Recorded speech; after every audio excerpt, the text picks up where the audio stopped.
नमस्कार, रुपालीज किचनमध्ये तुमच्या सर्वांचे स्वागत आहे. आज आपण बनवणार आहोत बटरस्कॉच आईस्क्रीमची रेसिपी. ही रेसिपी आज आपण घरीच बनवणार आहोत, ती पण अगदी सोप्या पद्धतीने, जी तुम्ही सहज करू शकाल. आणि टेक्स्चरसुद्धा मार्केटमध्ये जे आईस्क्रीमचं टेक्स्चर असते ना, त्याचप्रमाणे याचं टेक्स्चर राहणार आहे. सोबत आपण कॅरेमल क्रंचेससुद्धा बनवणार आहोत, जे आईस्क्रीममध्ये टाकल्यानंतर खूपच छान अशी चव येणार आहे. चला तर मग बनवूया आपण आईस्क्रीमची रेसिपी. त्यासाठी मी 250 ग्रॅम दूध घेतलेलं आहे. साधारणतः 2 कप हे दूध आहे. तर हे फुल फॅट क्रीम दूध आहे, तापवलेलं नाही आहे, कच्चंच दूध आहे. तर यातले 2 चमचे आपण एका वाटीमध्ये वेगळं काढून ठेवूयात. आता गॅसवर कढई ठेवून घेऊ. कढईमध्ये थोडंसं पाणी टाकून घ्यायचं आहे. पाणी याच्यासाठी की आपण जे दूध टाकणार आहोत ते खाली कढईला चिकटणार नाही. आणि आता आपल्याला हाय फ्लेमवर दुधाला उकळी काढून घ्यायची आहे. दुधाला उकळी आल्यानंतर तिथे आपण 1 कप साखर टाकून घेणार आहोत. तुम्ही आवश्यकतेनुसार गोड कमी जास्त करू शकता. परत एकदा चमचा फिरवून आपल्याला हे साखर दुधामध्ये विरघळून घ्यायची आहे. इथं गॅस कमी ठेवायचा आहे.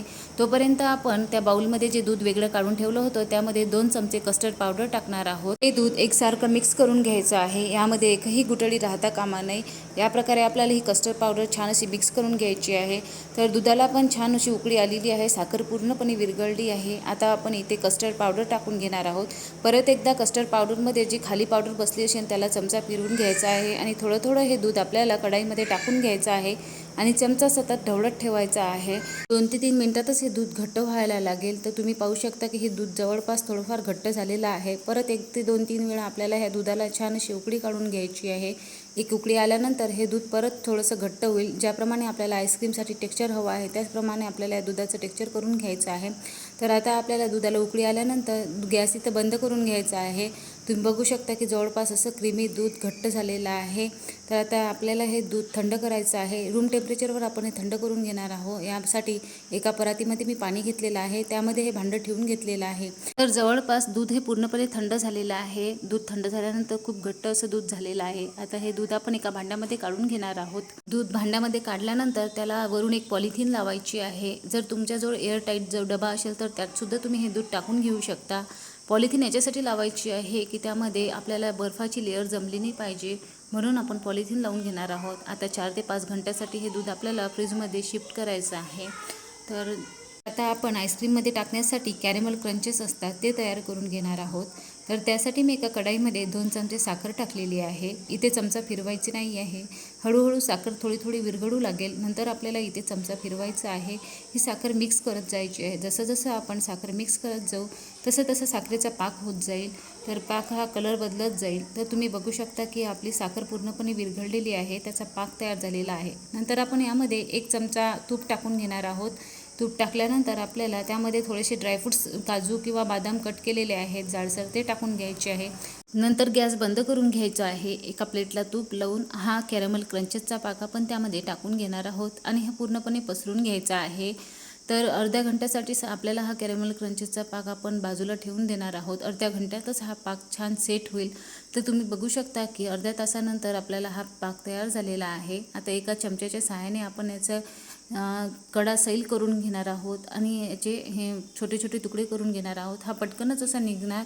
तर आता एका पॉलिथिनमध्ये आपण याला टाकून घेणार आहोत आणि एका मुसळाच्या सहाय्याने किंवा दगडाच्या सहाय्याने सुद्धा तुम्ही किंवा लाटण्याच्या सहाय्याने याचे छोटे छोटे आपल्याला क्रंचेस तयार करून घ्यायचे आहेत. तर फक्त मिक्सरमध्ये फिरवायचे नाहीत, म्हणजे ते दाताखाली आल्यानंतर थोडंसं तो लागले पाहिजेत. याप्रमाणे आपल्याला त्याचं टेक्स्चर ठेवायचं आहे. थोडेसे जाडसरच कापायचे आहे. अशा प्रकारे आपले बटरस्कॉच आईस्क्रीमसाठी लागणारे कॅरेमल क्रंचेस तयार आहेत. आता आपली आईस्क्रीम पण 4 ते 5 तासात चांगली सेट झालेली आहे. तुम्ही बघू शकता घट्ट अशी आईस्क्रीम तयार झालेली आहे. म्हणजेच मधात थोडीशी अशी सॉफ्ट आहे, थोडीशी अशी घट्ट झालेली आहे. जेवढी आपल्याला हवी आहे तेवढी घट्ट आपण आईस्क्रीम करून घेतलेली आहे. तरी पण आपल्याला बाजारासारखी मऊ आणि सॉफ्ट अशी आईस्क्रीम होण्यासाठी परत एकदा ही मिक्सरमधून काढून घ्यायची आहे. तर त्यासाठी हे नॉर्मल आपलं दूध हे खूप असं जाड असतं, पटकन सॉफ्ट होत नाही, म्हणून आपल्याला हे मिक्सरमधून काढून घ्यायचं आहे. आणि आपली फ्लफी आणि सॉफ्ट आईस्क्रीम होण्यासाठी आपण ही मिक्सरमध्ये आपल्याला फिरवायची आहे. थोडीशी मी ही घरातलीच साय घेतलेली आहे 1 चमचा आणि थोडासा बटरस्कॉच इसेन्स त्यामध्ये टाकलेला आहे. तर 1 मिनटं आपल्याला हे मिक्सरमध्ये फिरवून घ्यायची आहे. बघू शकता असं टेक्स्चर झालं पाहिजे. जास्त मिक्सरमध्ये ही फिरवायची नाही आहे. तर या प्रकारे टेक्स्चर झालं पाहिजे. एवढीच आपल्याला हे आईस्क्रीम मिक्सरमधून काढून घ्यायची आहे. तुम्ही बघू शकता की किती मऊ असं टेक्स्चर तयार झालेलं आहे. आता असा एअर कंटेनर टाईट डबा घ्यायचा आहे. त्यामध्ये आपण थोडेसे क्रंचेस टाकून घेणार आहोत आणि नंतर त्यावर जे मिक्सरमधून आपण आईस्क्रीमचं मिश्रण फिरवलं होतं ते टाकून घेणार आहोत. परत थोडेसे कॅरेमल क्रंचेस आपल्याला टाकून घ्यायचे आहेत. असे क्रंचेस जर आपण आईस्क्रीममध्ये टाकले की आईस्क्रीम खायच्या वेळेस ते दातामध्ये येतात आणि खूप छान लागतात.